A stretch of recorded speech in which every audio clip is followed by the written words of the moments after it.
গল্প টুকুসের মা। কলমে সিঞ্চিতা বসু। আলস্য জড়ানো চোখে ঘড়ি দেখল দেবব্রত। 7:15। টুকুসটা ঘুমোচ্ছে। গভীর ঘুমে 4 বছরের ছোট্ট বুকটা ক্রমাগত ওঠানামা করছে। একটু সাই সাই শব্দও হচ্ছে। গত দুরাত একেবারেই ঠিক করে ঘুমোতে পারেনি ছেলেটি। সর্দি কাশি বেশ ভালোই ধরেছিল। সামান্য উত্তাপও ছিল গায়ে। আজ রবিবার, অফিস নেই বলে দেবব্রত বিছানা ছাড়ল না। ছেলের পাশেই শুয়ে তার গায়ে মাথায় হাত বুলিয়ে দিতে লাগল। ছেলেটা বড্ড সর্দি কাশিতে ভোগে। একদম মায়ের ধাত পেয়েছে। অদিতিরও একটুতেই ঠান্ডা লেগে যেত। টুকুস জন্মানোর আগে কি ভীষণ সাবধানে থাকত। তবু শেষ রক্ষা হলো কোথায়? প্রথম থেকেই অসম্ভব শ্বাসকষ্ট। বারবার ইনহেলার ব্যবহার করেও কষ্ট লাঘব হচ্ছিল না। ডাক্তারবাবুরও কড়া অ্যান্টিবায়োটিক দিতে নিষেধ ছিল। অবশেষে মাস দেড়েক আগেই বাধ্য হয়ে প্রি ডেলিভারি। টুকুসের ছোট্ট শরীরটা যখন পৃথিবীর আলো বাতাস গ্রহণ করছে, তার মা তখন অন্ধকারের দেশে। অক্সিজেন এবং সব রকম সাপোর্ট সিস্টেমকে অগ্রাহ্য করে ছেলের মুখ না দেখেই অদিতি চিরতরে ঘুমিয়ে পড়েছিল। দেবব্রত ছেলের গায়ে পাতলা চাদরটা টেনে দিয়ে কপালে আলতো চুমু খেয়ে নেমে এলো একতলায়। বাবা সোফায় বসে, চোখ খবরের কাগজে নিমগ্ন। মা প্রতিদিনের মতো মিনা পিসির সঙ্গে রান্নাঘরে ব্যস্ত। নাতিবাবু ওঠার আগেই যত তাড়াতাড়ি সম্ভব কাজকর্ম গুছিয়ে নেওয়ার চেষ্টা চলছে। চায়ে চুমুক দিতেই রবিবাসরীয়টা এগিয়ে দিল বাবা। গত সপ্তাহে বিজ্ঞাপনটা দেখেছিলাম। আজও পাত্র চাই কলামে এদের একই বয়ানে বিজ্ঞাপন। একবার পড়ে দেখো। দেবব্রত বিরক্ত হয়ে বলল, কাগজের অন্য কোনো খবরে কি তোমার ইন্টারেস্ট নেই? শুধু পাত্রীদের ঠিকুজি কুষ্টিতেই যত আগ্রহ। এবার বাবার গলা বেশ গম্ভীর। টুকুসের পিছনে ছুটতে ছুটতে তোর মায়ের কি অবস্থা হচ্ছে তার নজরে পড়ে? রাতে হাঁটুর যন্ত্রণায় ঘুমোতে পারে না, মুড়ি মুড়কির মতো পেন কিলার খায়। বাবাকে থামিয়ে দিয়ে দেবব্রত বলল, আমি মায়ের কষ্ট যথেষ্ট বুঝি। তোমাদের দুজনেরই যা বয়স ও অসুস্থতা, তাতে একটা দুরন্ত বাচ্চাকে সামলানো অসম্ভব। সেই জন্যই বারবার আয়া রাখতে চেয়েছি। আর আমরাও বারবার বলেছি যে মা মরা শিশুটার ঠিকমতো যত্নের প্রয়োজন, যা মাইনে করা লোক দিয়ে হয় না। বাবার শটান জবাব। সকাল সকাল এ ধরনের কথা শুনতে অসহ্যই লাগছিল। তাই টুকুসের ঘুম ভাঙল কিনা দেখি বলে দেবব্রত দোতলায় উঠে টুকুসের পাশে শুয়ে পড়ল। ছেলেটা এখনো গভীর ঘুমে। কাছেই একটা স্কুলে ভর্তি করানো হয়েছে টুকুসকে। স্কুলটা তেমন নাম করা নয়, কিন্তু বাবার আসা যাওয়ার সুবিধে হয়েছে। ছেলেটা ছোট্ট আঙুলগুলো দিয়ে দাদুর শিরা ওঠা হাত আঁকড়ে বাড়ি ফেরার পথে ফেল ফেলিয়ে তাকায় অন্য শিশুদের দিকে। মায়েরা আঁচল দিয়ে সন্তানদের মুখ মুছিয়ে দেয়, টিফিন বক্স থেকে জোর করে খাইয়ে দেয়, কোলে তুলে নেয়। প্রতিনিয়ত জীবনের গল্প বদলে যায়। জীবন থেকে টুপটাপ ঝরে যায় সুখ শান্তি, আশা আকাঙ্ক্ষার শিশির বিন্দু। বইতে থাকে মন খারাপের গুমোট বাতাস। দুপুরে খাবার টেবিলেও সেই একই প্রসঙ্গ। বাবাকে এমন জোরাজুরি করতে আগে দেখেনি দেবব্রত। মারও মুখ থমথমে। খবরের কাগজের পাতাটা তার দিকে এগিয়ে দিল বাবা। একটা বিজ্ঞাপন গোল দাগ দিয়ে মার্ক করা। দেবব্রত অনিচ্ছার সঙ্গে চোখ বোলালো। রিটায়ার্ড ভদ্রলোকের একমাত্র কন্যা, ফর্সা, 5 ফুট 3 ইঞ্চি উচ্চতা ইত্যাদি মামুলি ডেসক্রিপশন। একটা জায়গায় হঠাৎ চোখ আটকে গেল দেবব্রতর। বিজ্ঞাপনের শেষ লাইনে লেখা, শিশু সন্তান সহ বিপত্নিক ছাড়া যোগাযোগ নিষ্প্রয়োজন। বছরখানেক আগে ধরেই খবরের কাগজের বিজ্ঞাপন দেখে বেশ কিছু পাত্রীপক্ষের সঙ্গে যোগাযোগ করেছে বাবা। তারা প্রথমে দেবব্রতর ব্যাংকের চাকরির কথা শুনে বেশ আগ্রহ দেখিয়েছে। ছেলে আছে শুনে পরে পিছিয়েও গেছে। তাদের মধ্যে ডিভোর্সি ও বিধবা সবই ছিল। এই মেয়েটি অবশ্য ওরকম কোনো দলেই পড়ে না। তাহলে এরকম অদ্ভুত শর্ত? দেবব্রতর মন থেকে খচখচানিটা যাচ্ছে না। টুকুসকে মায়ের স্নেহ ভালোবাসা পাইয়ে দেওয়ার জন্য বাবা মা এতটাই মরিয়া হয়ে উঠেছে যে তাদের মনে কোনো রকম সন্দেহের উদ্রেক হচ্ছে না। পরদিন সকালে দেখা গেল টুকুস বেশ সুস্থ, পুরো দমে দুরন্ত পানা শুরু করে দিয়েছে। দাদু ঠাম্মার চোখে অবশ্য সে নাকি এখনো পুরোপুরি সেরে ওঠেনি, তাই তাকে স্কুলে পাঠানো উচিত নয়। এবং এই ব্যাপারে দেবব্রতর ওজোর আপত্তি টিকল না। যা ইচ্ছে করো, আমি আর কি বলবো, বলে সে বেরিয়ে পড়ল। দেবব্রত নিশ্চিত যে বাড়ি ফিরে দেখবে বাবা চোখ বুজে ইজি চেয়ারে আধশোয়া, মা হাঁটুতে ব্যথার মলম ঘষছে এবং তাদের নাতিবাবু কার্টুন দেখতে দেখতে হেসে গড়িয়ে পড়ছে। মনটা বিষাদে ডুবে তেতো হয়ে আছে। যদি টুকুসের মায়ের বদলে বাবা চিরবিদায় নিত, তবে কি টুকুসকে সামলাতে না পেরে অদিতিকে বিয়ে করতে বাধ্য হতে হতো? না, এখানেই নারী জাতির বিশেষত্ব। ওরা একসঙ্গে সব পারে। অনেক আগে তারা শুধু সংসার সামলাতো, এখন ঘরের সঙ্গে সঙ্গে বাইরের দুনিয়াতেও অংশ নেয়। তা বলে তারা কিন্তু সংসার চালানো ভুলে যায়নি। দুহাতে দুদিকেই সমানভাবে ধরে রাখতে পারে। একজন পুরুষ মানুষ সেরকম পারে কি? হয়তো দুটি ক্ষেত্রেরই ব্যতিক্রম আছে। হয়তো কেন, নিশ্চয়ই আছে। কিন্তু ব্যতিক্রম তো নিয়মকেই প্রমাণ করে। সে তো নিজেকে দিয়ে বুঝছে যে ঘর আর বাইরে একসঙ্গে সামলানো তার পক্ষে সম্ভব হচ্ছে না। বড্ড দিশেহারা লাগছে আজকাল।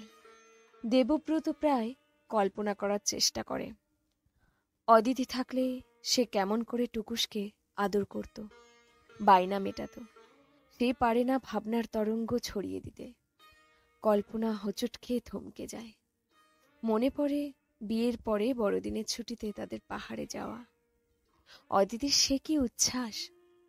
চটকপুরে সেবার বরফ পড়েছিল। ভোরবেলা হোমস্টের কাচের জানলা দিয়ে বরফ পড়ে থাকতে দেখে দেবব্রতকে জোর করে ঘুম থেকে টেনে তুলেছিল। তারপর সোজা বাগানে। ঘাসে চারা গাছের মাথায় তখন তুলো তুলো তুষার। আজও দেবব্রত দেখতে পায় অদিতির পাগলামি। একবার পেজা বরফ আজলা ভরে তুলে নিয়ে চেপে বল তৈরির চেষ্টা করছে। পর মুহূর্তে দেবব্রতকে তাড়া দিচ্ছে ক্যামেরা নিয়ে আসার জন্য। সামনে তখন রাজকীয় কাঞ্চনজঙ্ঘা তার সবটুকু সৌন্দর্যের ডালি বিছিয়ে দিয়েছে। তার আভা অদিতির কপালে গালে মাখামাখি। আর আজ রাস্তায় চোখ নামিয়ে হাঁটে দেবব্রত। বাবা মা আর তাদের সন্তানের রাস্তায় বেরানোর দৃশ্য চোখে পড়লে তার চোখ ঝাপসা হয়ে যায়। কোথাও হয়তো মায়ের হাতে আইসক্রিম ধরা, ছেলেটি বা মেয়েটি বেড়াতে বেড়াতে মাঝে মাঝে একটু করে খাচ্ছে। কোথাও বাসের সিটে ক্লান্ত শিশুটি মায়ের গায়ে হেলান দিয়ে ঘুমিয়ে পড়েছে। মায়ের হাতে স্কুল ব্যাগ, জলের বোতল। কোনো রেস্তোরাঁয় খেতে বসেছে 3 জনের ছোট পরিবার। ছোটজন খাওয়া নিয়ে বায়না জুড়েছে, তার মা তাকে চোখ পাকিয়ে শাসন করছে। দেখলে বুক হু হু করে ওঠে দেবব্রতর। নিজেকে বড় দুর্ভাগা মনে হয় ওর, সেই সঙ্গে টুকুসকেও। কেন যে ওর সঙ্গে এরকম হতে হলো? বারবার এমন চিন্তার আবর্ত ওর মনকে উথাল পাতাল করে দেয়, যার শেষে পড়ে থাকে একটি সিদ্ধান্ত বাক্য: ঈশ্বর বড় নিষ্ঠুর। সেই অদ্ভুত বিজ্ঞাপনের মেয়েটির নামটা বেশ সেকেলে, যশোদা। বাবা জোড়াজুড়িতেই যোগাযোগ করা হয়েছে তাদের পরিবারের সঙ্গে। দেখা করতে যেতে নিমরাজি হয়েছে দেবব্রত। সেখানে ও পক্ষ থেকে এসেছে এক অদ্ভুত অনুরোধ। পাত্রীর বাবার একান্ত অনুরোধ যে তার মেয়ের ইচ্ছা অনুসারে প্রথমবার সাক্ষাতে দেবব্রত যেন টুকুসকে নিয়ে ওদের বাড়িতে। অপরিচিত জায়গায় অচেনা লোকজনের মাঝে টুকুসকে নিয়ে যেতে দেবব্রত বিশেষ রাজি হয় না। মা হারা ছেলে বলে সকলে বড় করুণার চোখে দেখে ওকে। আত্মজকে সকলের করুণার পাত্র হিসেবে দেখতে ভালো লাগে না দেবব্রতর। তাই দেবব্রত ওর আপত্তির কথা জানালো ওর বাবাকে। প্রথমেই কি দরকার, আগে চেনা জানা হোক, তারপর না হয় কখনো। বাবা বললেন, চিন্তা করিস না, আমিও তো যাচ্ছি, নাতিবাবুর কোনো অসুবিধে হবে না। তাছাড়া কথাবার্তা বলে দেখেছি, ওরা বেশ সজ্জন ও অমায়িক। শেষ পর্যন্ত দাদুর মতোই বহাল রইল। দাদু আর বাবার সঙ্গে টুকুস তখন বেড়াতে যাওয়ার জন্য উদ্গ্রীব। ক্যাব বুক করা হলো। হাওড়া থেকে এসে ডায়মন্ড হারবার রোডে পড়তেই টুকুস ঘুমিয়ে কাঁদা। টুকুসের ঘুম যখন ভাঙল তখন তারা মেয়ের বাড়ি পৌঁছে গেছেন। ঘুম ভেঙে সে বড় বড় চোখে চারপাশ দেখছে। দেবব্রতর বাবা আর পাত্রীর বাবা গল্প করছে। পাত্রীর মা টুকুসকে কোলে নিয়ে ভিতরে গেছেন। দেবব্রত দৃষ্টি মোবাইল, কিন্তু মনে মনে পাত্রীর এমন অদ্ভুত চাহিদার কারণ হাতড়াচ্ছে। সন্তান সহ বিপত্নিক ছাড়া যোগাযোগ নিষ্প্রয়োজন, কেন এমন চাহিদা? হঠাৎ দেবব্রতর কানে এলো দুটি অসমবয়সী গলার হাসি আর কথার আওয়াজ। বাগান থেকে ভেসে আসছে। শিশু কণ্ঠটি টুকুসের আর নারী কণ্ঠটি কি পাত্রীর? টুকুসের সঙ্গে অল্প সময়ের মধ্যেই দেখা যাচ্ছে ভাব জমিয়ে নিয়েছে। সিঙ্গারা, মিষ্টি, চা সবই খাওয়া শেষ। টুকুসকে কোলে নিয়ে যশোদা এসে বাবার পায়ে হাত দিয়ে প্রণাম করল। দেবব্রত এক পলক তাকিয়ে বুঝল মেয়েটি একটু সাজগোজ করেনি। টুকুসকে পাশে নিয়ে সে সোফায় বসল। এই সরলতা একটি শিশুকে আপন করার চেষ্টা, এসব কি কৃত্রিম? দেবব্রতর মন অদ্ভুত দোলাচলে আন্দোলিত হচ্ছে। এতটুকু আলাপে টুকুস নবপরিচিত মানুষটির মধ্যে কি এমন দেখল যে তার কাছ ছাড়া হচ্ছে না? কোল ঘেঁষে বসে হাতে একটা চকলেট নিয়ে সকলের মুখের দিকে দেখছে। শিশুরা নাকি ভালোবাসা চিনে নিতে পারে। তবে কি দেবব্রত সন্দেহ অমূলক? দেবব্রত সংবিত ফিরল। অভিভাবকরা তাদের দুজনকে কিছু কথা বলে পরিচিত হওয়ার সময় দিয়ে ঘর থেকে বেরিয়ে গেলেন। যশোদা সপ্রতিভ গলায় বলল, আপনার ছেলের সঙ্গে আমার কিন্তু বেশ ভাব হয়ে গেছে। মাঝে মধ্যে ওর সঙ্গে যদি ফোনে কথা বলি তাতে আপনার আপত্তি নেই তো? দেবব্রত সম্মতি দিয়ে বলল, কথা বলবেন, তবে ও খুব চঞ্চল, কিন্তু উল্টোপাল্টা বকেই যায়, থামাতে পারা যায় না। টুকুসের এখন কোনো দিকে লক্ষ্য নেই। চকলেট খেতে খেতে মাটিতে নেমে একটা প্লাস্টিকের ফুটবলে শট মারছে।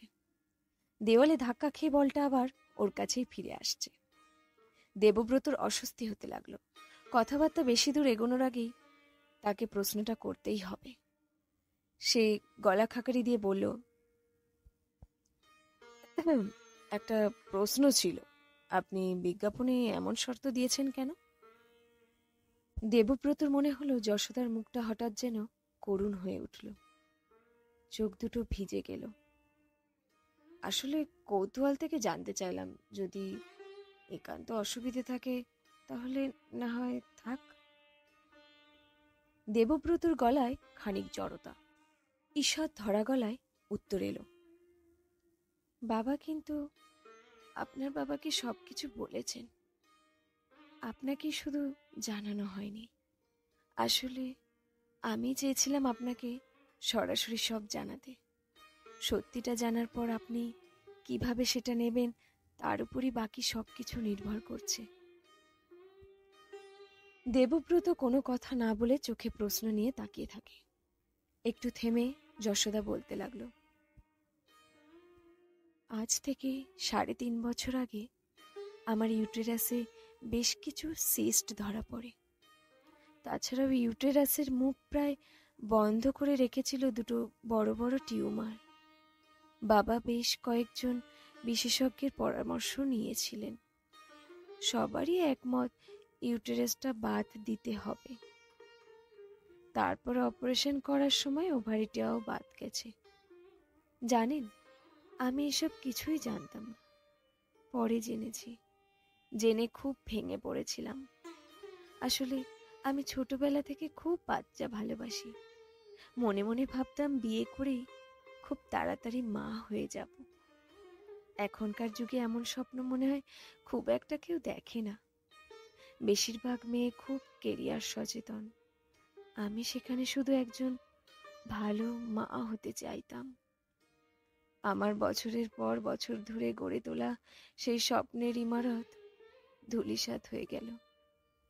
এতটাই যন্ত্রণায় ছিলাম যে গভীর ডিপ্রেশনে চলে গিয়েছিলাম। কাউন্সেলিংটাও খুব একটা কাজ দেয়নি। মনের ডাক্তার ঘুমের ওষুধ দিলেন। দেবব্রত দেখছিল জল ভরা চোখে পাথরের মতো বসে থাকা একটি মেয়ে শুধু ঠোঁট নড়ছে, আর কিছু যন্ত্রণাদীর্ণ স্মৃতি উচ্চারিত হচ্ছে। এখন শুধুই স্তব্ধতা। টুকুসের ফুটবল খেলা হয়ে গেছে। সে কখন যেন সোফায় উঠে বসেছে যশোদার গা ঘেঁষে।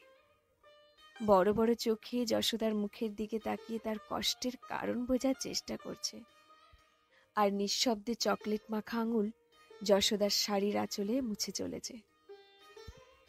ধরা গলায় যশোদা বলতে লাগলো, আমি একটু একটু করে সামলে নিচ্ছিলাম। তারপর বাবা মাকে জানিয়েছিলাম আমার ইচ্ছের কথা। এমন জায়গায় যেন আমার বিয়ে দেওয়া হয় যেখানে মা হারা কোনো শিশুকে আমি যেন আঁকড়ে ধরে বাঁচতে পারি। অনেকে পরামর্শ দিয়েছিল বিয়ের পর বাচ্চা দত্তক নেওয়ার কথা, কিন্তু এতে আমার মন সায় দেয়নি।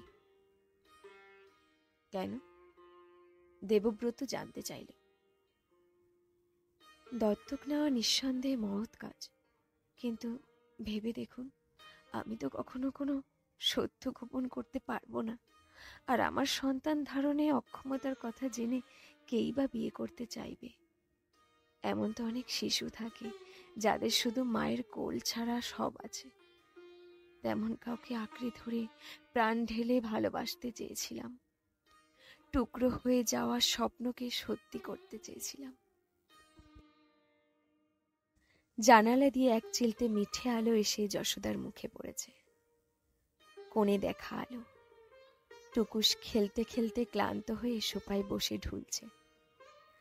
যশোদা কোলে শুয়ে তার চুলে বিলি কেটে দিচ্ছে। টুকুসের মুখটা হাসি মাখা।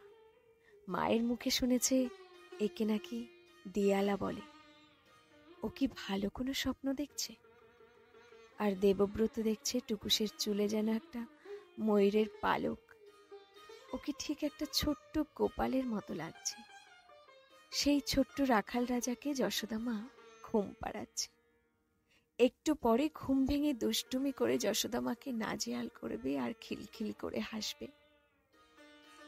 দেবব্রতর মনে হয় অনেক না পাওয়ার টুকরো জোড়া দিয়ে সকলের অলক্ষ্যে যে ঈশ্বর পূর্ণতা নির্মাণ করে চলেছেন অক্লান্তভাবে।